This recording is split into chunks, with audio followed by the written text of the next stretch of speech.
کہ کبھی اس طرح نہیں ہوا۔ ناظرین جس وقت دو پہلوان آپس میں لڑتے ہیں تو لازمی نہیں کہ ہر دفعہ ایک ہی جیتے، بس اوقات اس کو زخم لگتے ہیں، دو جنگجو آپس میں لڑتے ہیں تو بس اوقات ایک دوسرے کو قتل کر دیتا ہے، دوسرا اس کو زخمی کر دیتا ہے، یہ ہو سکتا ہے۔ تو اس نے میرا اس طرح ہاتھ پکڑا تو میرے اندر یہ کیفیت اس طرح کی پیدا ہوئی کہ میں نے کہا یہ تو کبھی نہیں اس طرح ہوا، تو پھر میں نے اس کو دم کرنا چھوڑ دیا اور اپنے آپ کو دم شروع کر دیا۔ ایک بات یاد رکھیں، اپنی سیکیورٹی اور اپنا مورچہ مضبوط رکھیں، یہ کسی بھی جنگ میں بہت زیادہ اہم نمایاں اصول ہے کہ پہلے اپنا دفاع مضبوط کرو، پھر اس کے بعد آپ اقدام کریں۔ میں نے اپنے آپ پہ دم شروع کیا تو وہ میرے اوپر بھی نہیں چل رہا، نہ اس کے اوپر چل رہا ہے نہ میرے اوپر چل رہا ہے۔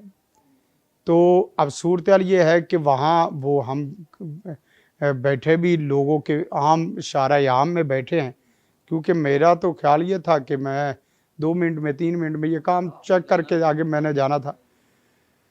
جس وقت ناظرین یہ صورتحال ہوئی تو وہ اس نے میرا ہاتھ پکڑ کے ساتھ نہ وہ میری طرف نہ گھومنا اس نے شروع کر دیا کہ قاری صاحب کو میں پکڑوں، کیونکہ وہ جن سرکش قسم کا تھا اور نوجوان لڑکا جس کے اندر حاضری تھی وہ بھی بڑا کڑیل نوجوان تھا، تو اس کی جوانی کا زور الگ، اس کے جنات کا زور الگ اور اس کے جادو کا زور الگ، گویا کہ چاروں قسم کے تینوں قسم کے یہ زور سارے مل گئے۔ تو اس نے جس وقت میرے اوپر حملہ کرنے کی کوشش کی، اگرچہ ہوا الحمدللہ یہی کہ اس طرح ہاتھ پکڑا میں نے چھڑا لیا، لوگوں کا مجمع عام لگ گیا، پولیس والے بھی تھے، وارڈن والے بھی تھے، عام لوگ بھی تھے، ویسے عام جو نا وہ صورتحال ہوتی۔ اب یہ ہے کہ میں نے اس کو سر سے اور پیچھے سے پکڑ کے تھوڑا سا ٹیکنیک سے پکڑ کے اس کو قابو میں رکھا۔ اس لیے یہاں ایک بات یہاں یہ یاد رکھیں، جو اس فیلڈ میں آنا چاہتا ہے وہ سار روحانی پاور ہونے کے ساتھ ساتھ اس کے اندر جسمانی پاور بھی ہونی چاہیے، اس کو ٹیکنیک بھی ہونی چاہیے۔ یہ نہیں ہے کہ جس وقت جن وہ آپ کے ہاتھ گلے پڑے یا آپ کو ہاتھ سے پکڑے تو آپ اس کے سامنے زیر ہو جائیں اور گر جائیں، تو یہ آپ کی نہ صرف بےعزتی خراب ہوگی بلکہ سارا مرتبہ مقام خراب ہو جائے گا۔ تو ایک تو صورتحال یہ، اب میں نے پولیس والوں کو، وارڈن کو اور باقی لوگوں کو میں نے کہا بھی اس کو آ کے تھوڑا سا پکڑیں، کیونکہ باہر جنگلہ لگا ہوا تھا، میں نے کہا بھی اس کو پکڑیں انشاءاللہ ہو جائے گا۔ وہ ایک کہنے لگا نا بھائی قاری صاحب آپ کے پاس جن ہوں گے اور اس کے اندر جن آئے ہوئے ہیں، دونوں جنوں والے ہم تو نہیں کر سکتے۔ تو بڑی پریشان صورتحال ہوگی۔ تو اب یہ اس کا زور بڑھتا جا رہا، مجھے ایسے شدت محسوس ہو رہی تھی جیسے یہ آسمان کی طرف اٹھا کے مجھے لے جائے گا، اتنی ہیبت ناک صورتحال تھی۔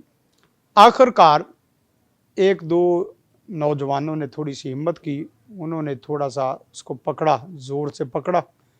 پکڑنے کے بعد میں نے تھوڑی سی جگہ بدل کے پانی کی بوتل دم والی تھی، اس کے اوپر دم کر کے اس طرح چھینٹے لگائے تو کہنے لگا قاری صاحب مجھے جلا دیا، تو نے جلا دیا، جلا دیا، جلا دیا، بس کرو بس کرو۔ اب میرے لیے یہ بھی چیز ایک نئی وہ تجربے میں آ رہی تھی کہ ابھی اس کی وحشت دہشت آ رہی تھی اور ابھی دوسرے لمحے میں یہ چاروں خانے چت ہو گئے۔ ہاں بالکل یہ صورتحال۔ آخر کیا ہوا کہ اس کا جن کمزور پڑ گیا اور باقی چیزیں تھوڑا سا نرم معاملہ ہوا، تو میں نے سمجھا کہ اب اس کو کسی اور دن ٹائم دیتے ہیں۔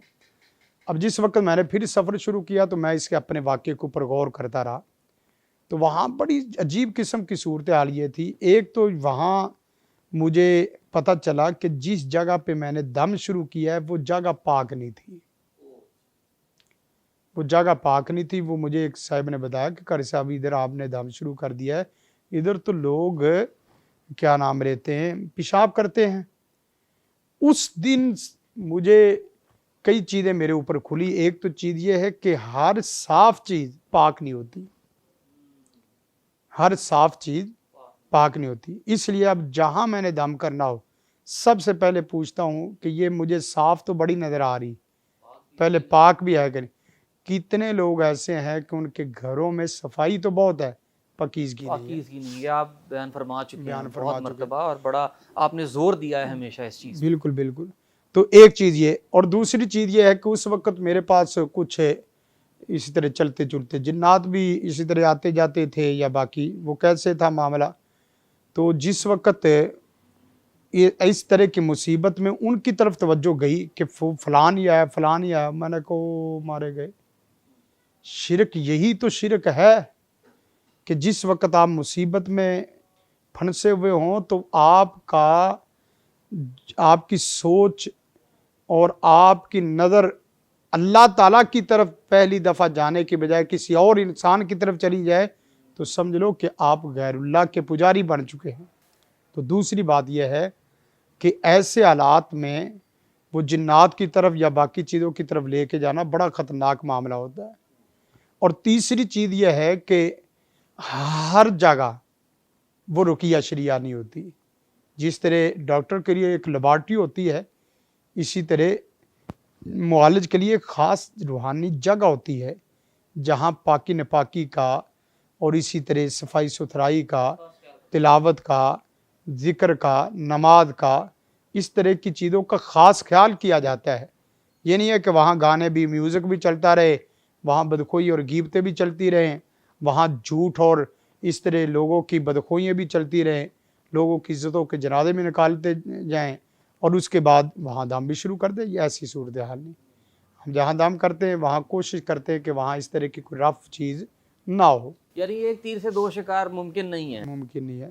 ناظرین, ایک تو یہ واقعہ ہے جو بڑا میرے لیے سبق آموز تھا. کیوں؟ اس لیے کہ وہاں لوگوں کا مجمع عام بھی لگ گیا اور اسی طرح ساتھ ساتھ یہ ہے کہ اس کی ہیبت بھی میرے اوپر طاری ہوگی.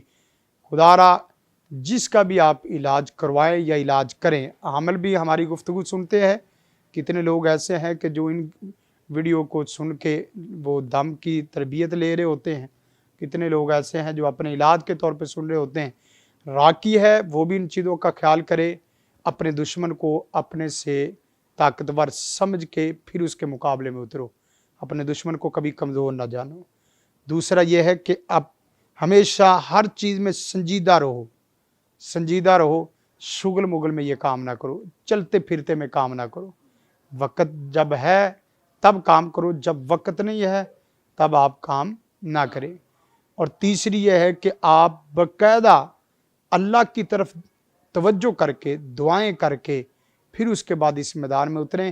ظاہری اسباب کو اختیار کرنا آپ کا کام ہے اور باطنی چیزوں کو اللہ کے اوپر چھوڑنا, دل سے ایمان لا کے توکل کرنا, یہ پھر اللہ کا کام ہے کہ اللہ آپ کی مدد کرے.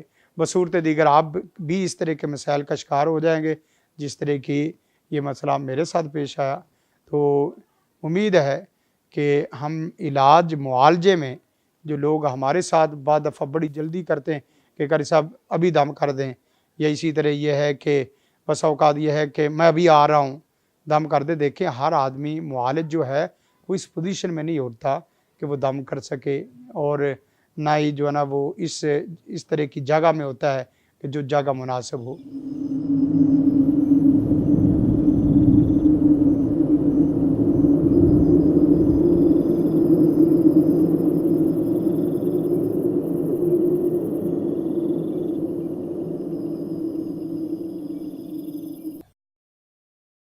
زندگی شعور سے, الحکمہ انٹرنیشنل.